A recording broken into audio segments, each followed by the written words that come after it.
ফুলকপির রসা বানাবো। তো ফুলকপির রসা বানানোর জন্য দেখো আমি এখানে বড় বড় করে আলু কেটে নিয়েছি, আর এই যে ফুলকপি কেটে নিয়েছি। তো আমি ধুয়ে পরিষ্কার করে নিয়েছি। সাধারণত প্রত্যেকটা ঘরে ফুলকপির রসা কম বেশি সবাই রান্না করে, আর সবাই রান্না করতে জানে।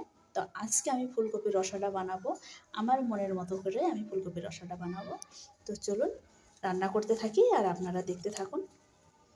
আমার কড়াইয়ের মধ্যে তেল দেওয়া হয়ে গেছে, তেলটা আমার গরম হয়ে গেছে। তো আমি প্রথমে আলুগুলাকে ভেজে নেব।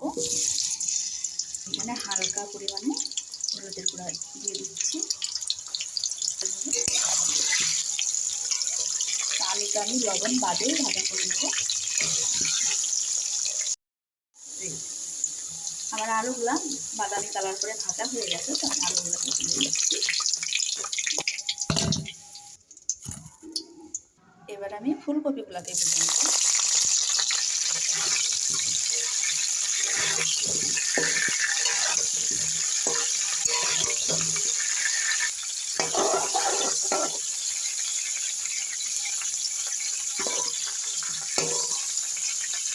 এবার আমি দিয়ে দেবো সামান্য পরিমাণ লবণ, আর দিয়ে দেবো সামান্য পরিমাণ হলুদের গুঁড়ো।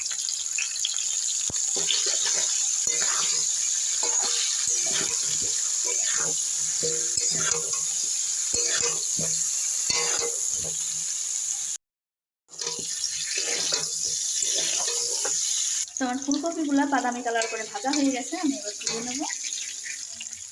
আমি আলু ভাজার পাশেই রাখবো।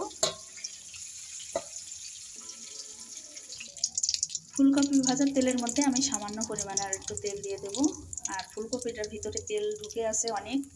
তো ওই তেলগুলা রান্না করা হয়ে গেলে তখন ছাড়বে, অনেক তেল হয়ে যাবে, তখন খাওয়াই যাবে না তরকারিতে প্রচুর তেল হয়ে গেলে। আমি প্রথমে দিয়ে দিচ্ছি দুটো তেজপাতা, তিন টুকরো দিয়ে দিচ্ছি আমি ডালচিনি, 3 টুকরো ফেটানো এলাচ, আর দিয়ে দিচ্ছি পাঁচফোড়ন। আর আমার কড়াইটা তো একদম পুড়েই গেল, কড়াইটা বিচ্ছিরি হয়ে গেল। দিয়ে দিচ্ছি আদা। এবার দিয়ে দিচ্ছি টমেটো পেস্ট।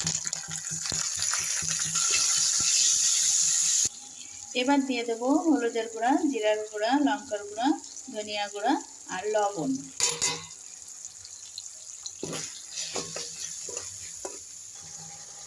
এবার দিয়ে দেবো দই।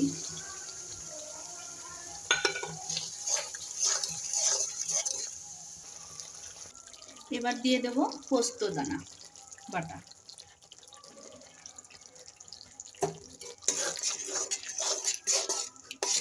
পোস্ত দানা দিয়ে আমি মশলাটা বেশি কষাবো না, 2-1 মিনিট কষিয়ে নেব। সামান্য পরিমাণে চিনি।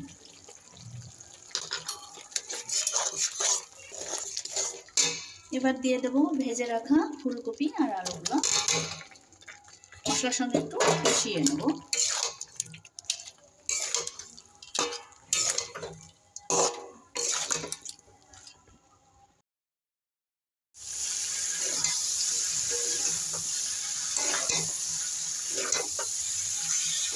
কি সুন্দর সেন্ট বেরোচ্ছে,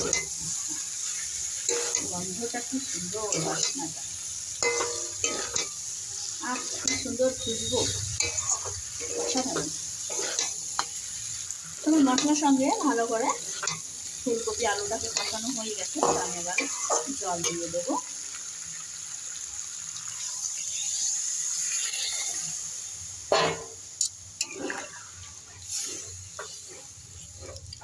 কি সুন্দর কালার, এখনই লোভনীয় লাগছে দেখতে। খেতে না কতটা টেস্ট হবে সেটা ভাবতে পারো তোমরা। তো খেতে থাকো আমার ফুলকপির রসাটা। এখানে ঢেকে দিলে ভালো হতো, তো আমি ঢাকবো না, ঢাকলে পারে তরকারির কালারটা ফেটে যাবে, কালারটা থাকবে না। তো আমি সেই জন্য তরকারিটা ঢেকে দেবো না, এইভাবেই হবে।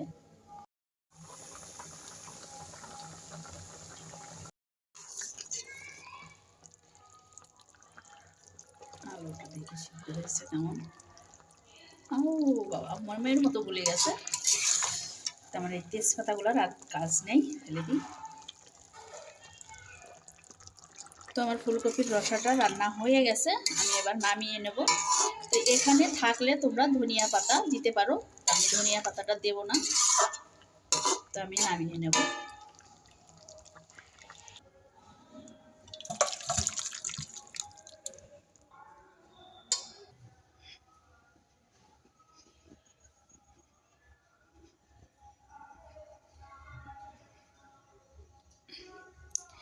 এই যে আমি আলু ফুলকপির রসাটা এইভাবে বানিয়ে নিয়েছি আমার বন্ধুরা। তো আপনাদের যদি পছন্দ হয় অবশ্যই একটা লাইক করবেন, কমেন্ট করবেন, শেয়ার, সাবস্ক্রাইব অবশ্যই করবেন আমার মিষ্টি বন্ধুরা। আপনারা সবাই ভালো থাকুন, সুস্থ থাকুন। ও আর একটা কথা, যে আমি খাওয়ার ভিডিওটা দিতে পারছি না, খাওয়ার ভিডিওর সঙ্গে মানে রান্নার সঙ্গে আমি তো খাবার ভিডিও শুদ্ধ দিই, যে খাচ্ছি। প্রথমে দিতাম না, তো এখন আমি দেখো আমি তো এখন খাওয়ার ভিডিও দিই। প্রথমে আমি খাওয়ার ভিডিও দিতাম না, তো আমার স্ট্যান্ডটা একটু মানে নাটটা লুজ হয়ে গেছে, মানে দাঁড়াচ্ছে না, পড়ে যাচ্ছে ফোন। তো সেই কারণে আমি খাওয়ার ভিডিওটা দিতে পারছি না। আমার বাজারেও যাওয়া হচ্ছে না, বাজারে যাব, সারবো, তারপরে আমি খাওয়ার ভিডিও শুদ্ধ একসঙ্গে দেব। তো যাই হোক আমার মিষ্টি বন্ধুরা, আপনারা সবাই ভালো থাকুন, সুস্থ থাকুন।